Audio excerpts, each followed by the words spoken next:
भारतीय न्याय संहिता का आज का जो टॉपिक है उसको हम स्टार्ट करते हैं पुराने ज़माने में जाकर। पहले देखो कॉपी में ना इस तरह के कुछ नोट्स बनते थे, काट के पीट के फिर उनको फेयर करके और इतना सारा कचरा बना के पेपर्स वेस्ट करके। और आजकल देखिए क्या नीट एंड क्लीन फटाफट कंप्यूटर पे हमारे तैयार हो जाते हैं। उसी तरह से अगर चोरी भी करनी है तो भाई पुराने ज़माने में तो जाना पड़ता था और जाके ही चोरी हो सकती थी, ऐसे नहीं कर सकते थे। लेकिन आज आज तो आप दुनिया में कहीं पर भी बैठकर कुछ भी कर सकते हो और कहीं से भी पैसे चुरा सकते हो और ट्रेस करना भी मुश्किल है। तो उसी तरह से अगर हम जाएं इतने पुराने टाइम्स में 1860 जब हम अंग्रेजों के अंडर थे, उससे आ जाओ आज 2023, उससे आज तक तो दुनिया ही बदल गई होगी, है ना। तो जब दुनिया बदल गई है तो ऑब्वियसली क्राइम का तरीका भी बदल गया है। तो जब क्राइम का तरीका बदलता है तो क्राइम को डील करने का भी तरीका बदल गया है। तो उसी में आज जो हम करेंगे वो क्या है, पहले क्या चलता था, आईपीसी जो कि था एक क्रिमिनल लॉ, ठीक है। और उसी को अब नया क्या बना दिया है, बीएनएस। तो इसका जो ओवरव्यू वाला पार्ट है ये हम अपने फर्स्ट वीडियो में कर चुके हैं और उस फर्स्ट वीडियो को थोड़ा लंबा था तो उसको भी मैंने 3 पार्ट्स में कर दिया था। आज जो हम टॉपिक करने वाले हैं छोटा सा है, comparison between IPC and BNS. इसका भी सिर्फ कंपैरिजन जो है ये सिर्फ ओवरव्यू है, कंपैरिजन का ओवरव्यू देखेंगे। उसके बाद हम चैप्टर वाइज एनालिसिस और सेक्शन वाइज एनालिसिस ये आगे के वीडियोस में कवर करेंगे क्योंकि इसमें ज़्यादा डिटेल्स आएंगी। ओके, तो अभी हम देखते हैं कि इसको कैसे चेंज किया गया और इसमें क्या क्या चेंजेस हुए इन जनरल, मतलब एक्ट में बेसिकली क्या क्या चेंज हुआ है। तो इससे पहले कि हम आगे चले, don't forget to subscribe to my channel Legalogy is fun and I welcome you to this session where we will be talking about the changes brought about from IPC. इसमें से रिपील कर दी गई हैं, हटा दी गई हैं। तो हम सिर्फ चेंजेस देखेंगे जो मेजर हैं, जो छोटे मोटे से रिविजन्स हुए हैं उनको हम यहाँ पर बिल्कुल नहीं देखेंगे। तो आईपीसी से जब आप बीएनएस पे जाते हैं तो एक तो ये करो कि आईपीसी को बहुत ज़्यादा याद मत करिए क्योंकि अब वो जाने वाला टाइम हो गया, उसे अपनी यादों में रहने दो। बस ये देखो कि उससे हमने अब तक क्या इम्प्रूवमेंट किया है, उसी सेंस में हम इसको करेंगे। ओके, तो हम सबसे पहले स्टार्ट करते हैं। इसमें जो टोटल इंट्रोड्यूस सेक्शंस हैं वो हैं 19। ये 19 नए आए हैं, यहाँ पर मैं क्या कह रही हूँ, इंट्रोड्यूस। तो सबसे पहले हम देखते हैं क्या क्या चेंज इंट्रोडक्शन हुआ है। सेक्शन 48, इसमें क्या है, abetment outside India for the offence in India. मतलब अगर यहाँ पर हमारी कंट्री में कोई भी चीज़ ऑफेंस माना जाता है तो ये क्राइम अगर हमारी कंट्री के लोग बाहर जाके भी करते हैं तो वो भी अबेटमेंट में काउंट होगा। अब इससे क्या फ़ायदा हो गया, टेररिज्म हमारे यहाँ है, यहाँ से लोग बाहर चले गए और वहाँ से उसको हेल्प कर रहे हैं, तो वो है तो इंडिया के बाहर लेकिन हमारी अपनी कंट्री में क्योंकि ऑफेंस है तो ये अबेटमेंट में अब काउंट होगा। आउटसाइड इंडिया का पहले कोई भी प्रोविजन नहीं था। अगला देखते हैं, 19 चेंजेस है ना, तो हम सेकंड पे आते हैं। ये है सेक्शन 69। अब इसमें क्या है, sexual intercourse by employing deceitful means. ये थोड़ा सा कॉन्ट्रोवर्शियल भी है क्योंकि अगर हमने कोई सेक्सुअल इंटरकोर्स करा, शादी का वादा करा और अपनी आइडेंटिटी सही नहीं बताई, अपने बारे में कुछ गलत इन्फॉर्मेशन देके बताया तो ये भी एक क्राइम है। अब यहाँ पर प्रॉब्लम क्या आई, लोग क्यों परेशान है, क्योंकि वो ये कहते हैं कि यहाँ पर कई बार इसका मिसयूज हो सकता है। तो मिसयूज होना या ना होना ये तो बहुत सारे लॉज में है, लेकिन ये एक नया एक्ट, ये सेक्शन इंट्रोड्यूस हो गया।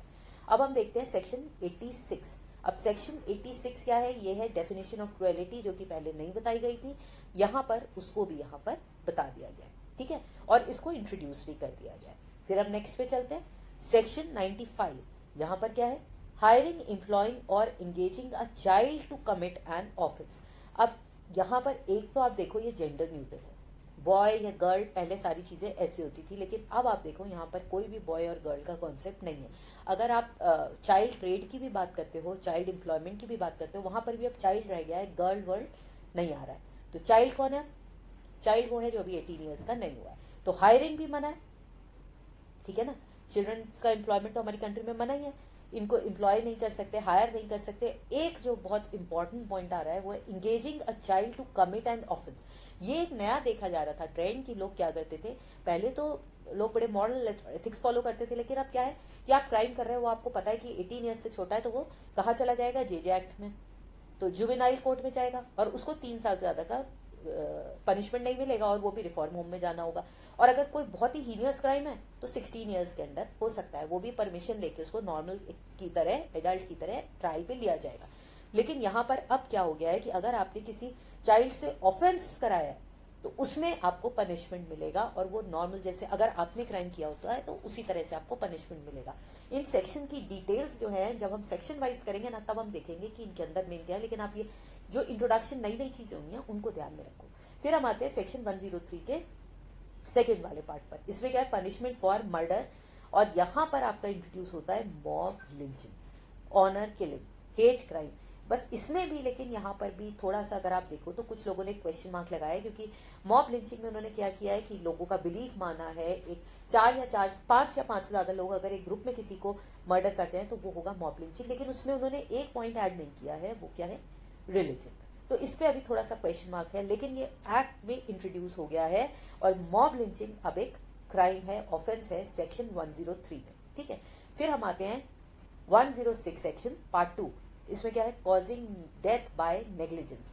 इसमें अभी जो है ये अंडर कंसिडरेशन है और ये लागू नहीं हुआ है। क्यों, आपको अगर याद होगा तो जब ये आया था तो ट्रक ड्राइवर्स जो है उन्होंने इसका मना करा था उन्होंने, क्योंकि अब क्या था कि अगर ट्रक ड्राइवर्स वगैरह या ये डॉक्टर्स पे भी लागू होता है, तो अगर उनकी नेग्लिजेंस की वजह से किसी की डेथ होती है तो वो एक क्राइम होगा। उसकी पनिशमेंट कितनी होगी, पहले तो 2 साल थी लेकिन अब 7 ईयर्स है। तो प्लीज़ इसको ध्यान रखना, इनकी डिटेल्स मैंने आपको बताया, बाद में करेंगे, यहाँ सिर्फ एक इंट्रोडक्शन लो। तो ये जो है अभी लागू नहीं हुआ है। अभी जब हमारा BNS 1 जुलाई से इसकी बात हो रही है, तो जब ये लागू होगा तो 106 सेक्शन जो है इसको अभी होल्ड पर रखा गया है। अगला जो इंट्रोड्यूस हुआ है वो है ऑर्गेनाइज क्राइम। इस ऑर्गेनाइज क्राइम में टेररिज्म भी काउंट हो जाता है और ऐसी एक्टिविटीज जो लोग मिलके करते हैं और इनको हमने पहले इंक्लूड नहीं किया था। तो एक ऑर्गेनाइज्ड भी इंट्रोड्यूस हो गया है और एक पेटी क्राइम्स। अब इससे फायदा क्या हुआ है कि ऑर्गेनाइज्ड क्राइम में पहले अलग अलग एक्ट्स थे, अब उनको हमने कंसोलिडेट कर लिया और अब यहाँ पर सेक्शन 113 में हम एक टेररिस्ट एक्ट भी लाए जिसमें टेररिज्म BNS में ही डिफाइन कर दिया जाए। पहले जो है टेररिज्म के लिए अलग अलग एक्ट से, क्या आप बता सकते हो कौन से थे? हाँ, UAPA भी था, मकोका भी था, गुजरात का अलग था। तो ये सारे अलग अलग जो है टेररिस्ट एक्ट है, यहाँ पर उसको इंट्रोड्यूस करा और टेररिज्म को डिफाइन भी कर दिया। इसी के साथ साथ ऑर्गेनाइज क्राइम और पेटी क्राइम्स भी कर दिया। पेटी क्राइम्स के लिए ना आपका छोटा मोटा समरी ट्रायल हो जाएगा, इसमें बहुत मेजर नहीं है, आपको कम्युनिटी सर्विस की पनिशमेंट हो सकती है। लेकिन ऑर्गेनाइज क्राइम को अलग तरह से डील किया जा सकता है, इसमें फाइनेंशियल क्राइम्स भी हो सकते हैं जिसमें लोग मिलजुल कर करते हैं। तो ये ऑर्गेनाइज क्राइम और पेटी क्राइम, इस तरह से इन्होंने क्राइम को जो है अलग अलग लेवल्स पे डिफाइन कर दिया ताकि केस चलाने में और जो कोर्ट का जो टाइम है उसको थोड़ा सेव किया जा सके। फिर हम आते हैं सेक्शन 117 पार्ट 3 और 4 में। इसमें क्या है, वॉलेंटरली कॉजिंग ग्रीवियस हर्ट। तो ग्रीवियस हर्ट ये सब कहाँ पे आएगा, ह्यूमन बॉडी वाले में। तो अगर आपने जानबूझ के किसी को ग्रीवियस हर्ट किया है तो ये भी अब एक क्राइम है और इसकी भी पनिशमेंट बढ़ाई गई है। फिर हम आते हैं सेक्शन 152 में क्या आता है, act endangering sovereignty, unity and integrity of India. तो हम बहुत बार कह रहे हैं ना, रिपील किया गया है, तो गवर्नमेंट ने सेडिशन एक्ट को, सेडिशन वाला जो सेक्शन था उसको रिपील कर दिया है। तो सेक्शन मैं ये मानती हूँ कि इसको रिपील पूरी तरह से नहीं किया, उन्होंने इसको अलग अलग वर्ड्स में डाल दिया है। और अगर आप एक नज़र से देखो तो हो सकता है ये उससे भी ज़्यादा स्ट्रिक्ट हो, और एक नज़र से देखो तो सेडिशन जो कॉलोनियलिज्म का एक पार्ट था उसको इन्होंने डिलीट करके यहाँ पर क्या दे दिया है, इसमें इंक्लूड क्या किया है, कोई भी ऐसा एक्ट आप करते हो, यहाँ पर एक्ट का मतलब होगा हमारा एक्ट और ओमिशन दोनों आएंगे। ठीक है, एक्ट भी आएगा, ओमिशन भी आएगा। तो कोई भी ऐसा एक्ट जो इंडेंजर करता है हमारी कंट्री की sovereignty, unity, integrity of India. तो यहाँ पर क्या है, इंडिया आ गया है, और सेडिशन में ज्यादातर क्या था, गवर्नमेंट ऑफ इंडिया। तो इन्होंने गवर्नमेंट हटा दिया है, और इंडिया की अगर हमारी कंट्री की सोवरेनिटी, यूनिटी और इंटेग्रिटी से कोई जना एक्ट करता है जो हमारी कंट्री को नुकसान पहुंचाए, तो वो जो है सेक्शन 152 के अंडर पनिशेबल ऑफेंस है। ठीक है, अब हम आगे चलते हैं। तो अगले हमारे कौन सा है, फिर हम आते हैं, इसमें थोड़े लंबे लंबे थे तो मैंने थोड़ा सा अलग तरह से फॉर्मेट कर दिया है। Section 195 part 2। अब यहाँ पर क्या है, असॉल्टिंग और obstructing public servant when suppressing right. अब यहाँ पर जो हमारे कुछ क्लॉजेज है ना, उनमें पब्लिक सर्वेंट्स का जो उन पे अथॉरिटी थी उसको थोड़ा सा इंक्रीज किया है। तो यहाँ पर भी बहुत सारे लोग एक ऑब्जेक्शन उठा रहे हैं कि इस तरह से जो पुलिस का या जो अथॉरिटीज का कंट्रोल है, या जो वो औरों के साथ कर सकते हैं, उनको रोक सकते हैं, उन पे जो उनकी पावर है, ये ऐसा ना हो कि अनब्रिंडल्ड हो जाए और इसको कंट्रोल करना थोड़ा सा मुश्किल हो। तो पब्लिक सर्वेंट्स को यहाँ पर थोड़ी सी और ज़्यादा पावर दी है। अब ये तो एक्चुअली देखो बैलेंस है, पब्लिक सर्वेंट के पास पावर होनी भी चाहिए, नहीं तो वो राइट्स वगैरह को कैसे सप्रेस करेंगे, वो खुद ही डरते रहेंगे।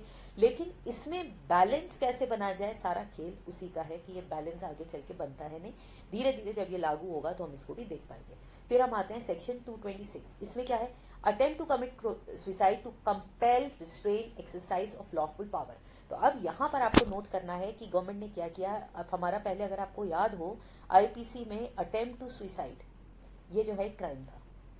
तो आदमी पहले तो सुसाइड अटेम्प्ट करे और उसके बाद जो है अगर वो चला जाए तब तो कोई बात नहीं, लेकिन अगर वो बच जाए तो वो अटेम्प्ट टू सुसाइड के केस में क्राइम होता था। अब इन्होंने क्या किया, ये अटेम्प्ट टू सुसाइड का जो क्लॉज था इसको हटा दिया। तो अब जब इस क्लॉज को उन्होंने हटा दिया है तो अब क्या बचता है हमारे पास। इस क्लॉज को हटाने के बाद उन्होंने ये कहा है कि हम इस क्लॉज को तो हटा रहे हैं, लेकिन अगर कोई जना सुसाइड से किसी को, गवर्नमेंट सर्वेंट को उसके काम करने से रोकता है या उसको ब्लैकमेल करता है, उसको कंपेल करता है, उसको रोकता है कि ये करा तो मैं सुसाइड कर लूंगा, ऐसे में अगर जो है आप अटेम्प्ट करते हो सुसाइड का तो ये सेक्शन 1226 के अंदर क्राइम है और उस पर आपका ट्रायल चलेगा और पनिशमेंट भी होगा। एक और उन्होंने क्राइम यहाँ पर ऐड किया है सेक्शन 304 में, ठग का एक क्राइम होता था, उन्होंने वो हटा दिया है, ठग नहीं है। लेकिन अब क्या ऐड हो गया, स्नैचिंग। स्नैचिंग तो आपने बहुत सुना होगा, चेन स्नैचिंग हो गई, सामान स्नैच कर लिया, तो स्नैचिंग का एक क्राइम यहाँ पर ऐड किया। और एक और करा है 324 में सेक्शन 3 में मिस्चिफ, और मिस्चिफ को यहाँ पर उन्होंने डिफाइन भी करा है। तो यहाँ पर मिस्चिफ 324 में ऐड हुआ है। फिर हम आते हैं सेक्शन 314 और 316। अब 314 और 316 में क्या है, ये है हमारे प्रॉपर्टी ऑफेंसेस। जब हम चैप्टर वाइज करेंगे ना तो आपको ये समझ में आएगा। और अगर आपने मेरा फर्स्ट वाला वीडियो देखा हो तो आपको मैंने जो बीएनएस कराया है ये एक स्टोरी फॉर्म में कराया है।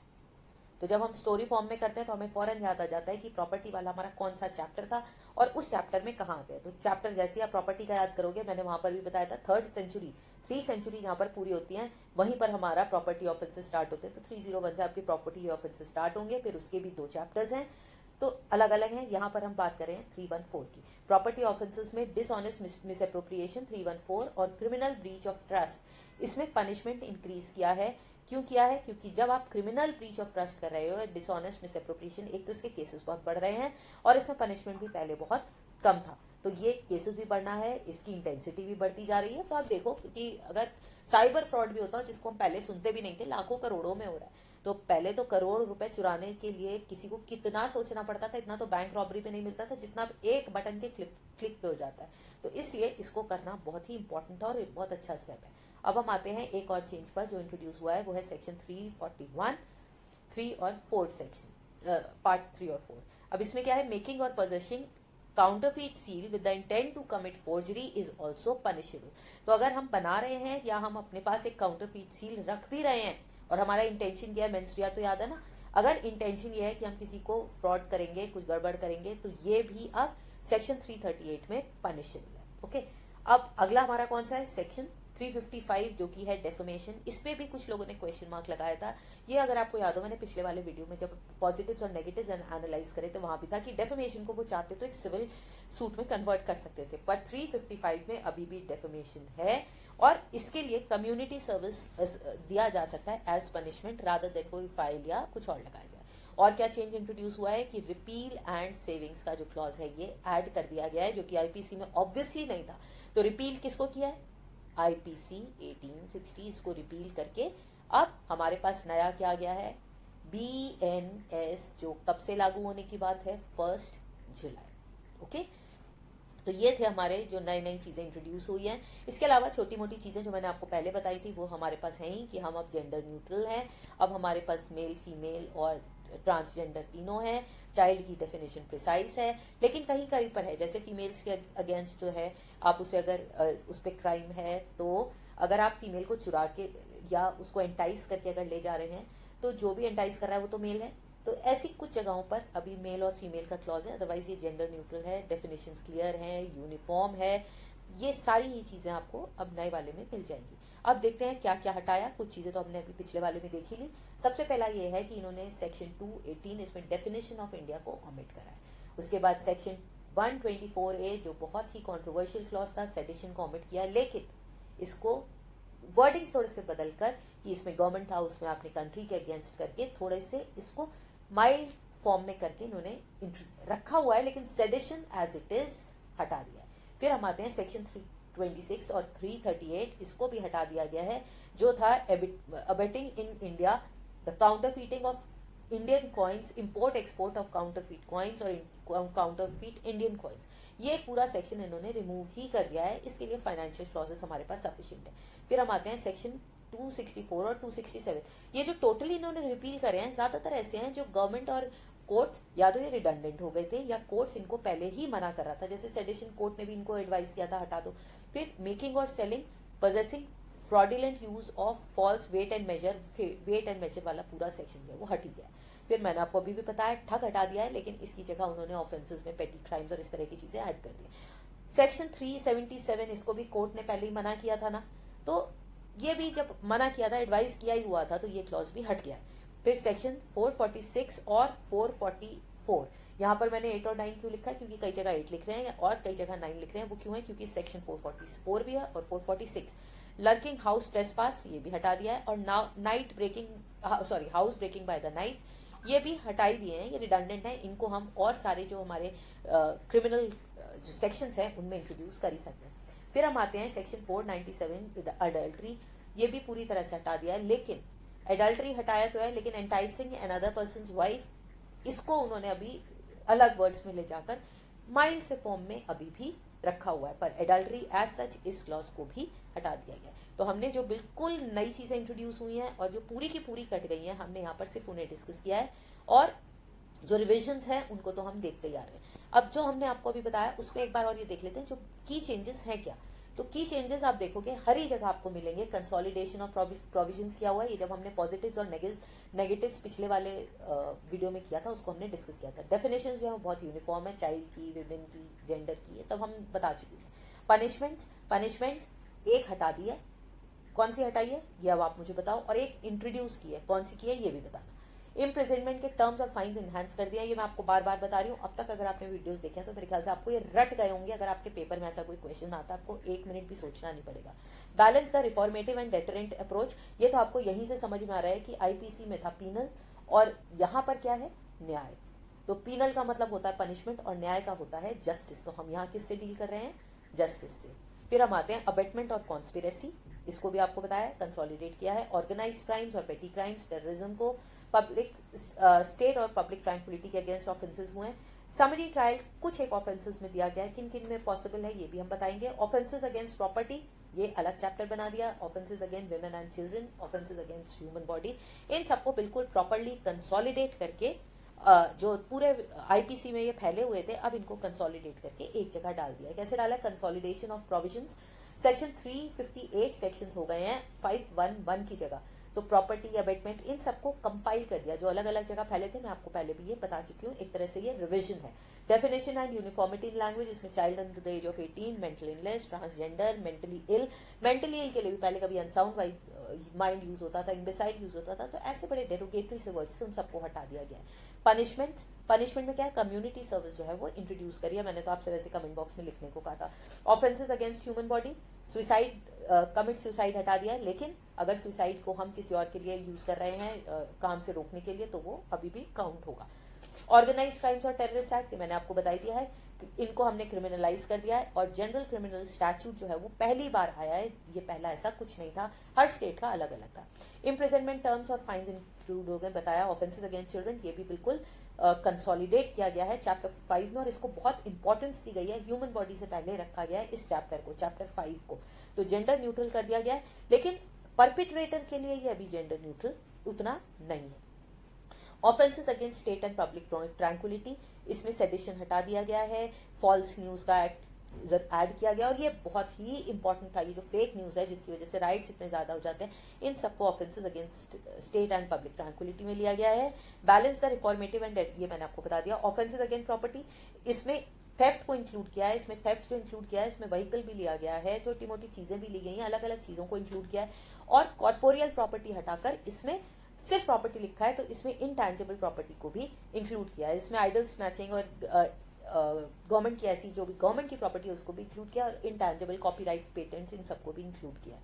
फिर आता है समरी ट्रायल, कुछ ऑफेंसेस में है, पेटी ऑफेंसेस में समरी ट्रायल्स है, और जैसे 20,000 से अगर कम का थेफ्ट है तो भी, आपने कुछ केसेस पहले भी सुने होंगे, 20 रुपए के थेफ्ट पर कई सालों केस चला और वो आदमी जो है जेल में रहा, तो अब ऐसे केसेस आपको नहीं मिलेंगे। अबेटमेंट, कॉन्स्पिरेसी और अटेम्प्ट ये भी अब कंसोलिडेट कर दिया गया है, और इसको इंडिया से बाहर भी ले जाया गया, जो मैंने अभी बताया था, आउटसाइड इंडिया।